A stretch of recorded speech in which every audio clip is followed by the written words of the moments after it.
the hardest thing about writing an essay like this is that you are trying to look at what is a very human story on a very macro scale.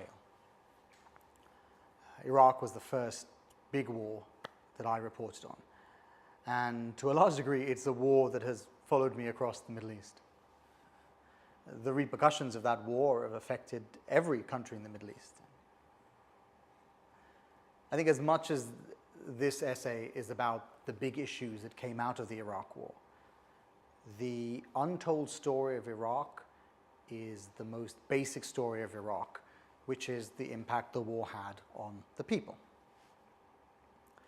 We are now 10 years on from the invasion of Iraq. Hundreds of thousands of Iraqi civilians were killed.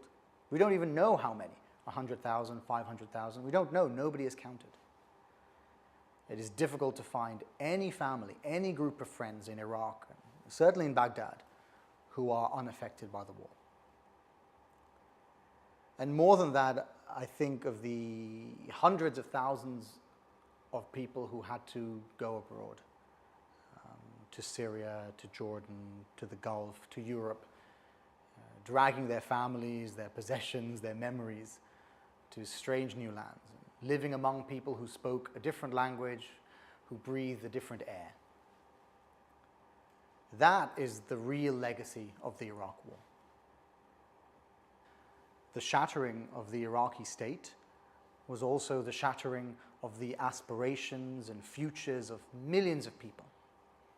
All those people who, at the start of 2003, had aspirations that were subsequently destroyed.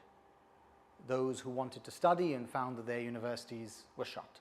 Those who had career plans, who had jobs they wanted, who had hopes for their children, and found all of those shattered in a matter of months.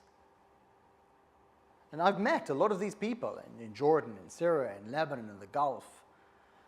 Decent people who never imagined they would be refugees, never imagined their ideas of the future could be so shattered. 10 years on, I think that is the real story of Iraq, and it is an untold one. We have fragments of those stories in journalism, in books, in documentaries. But the narrative, and in this essay I'm as guilty of that as anyone, the narrative has most often been about questions of power rather than the reality of the people.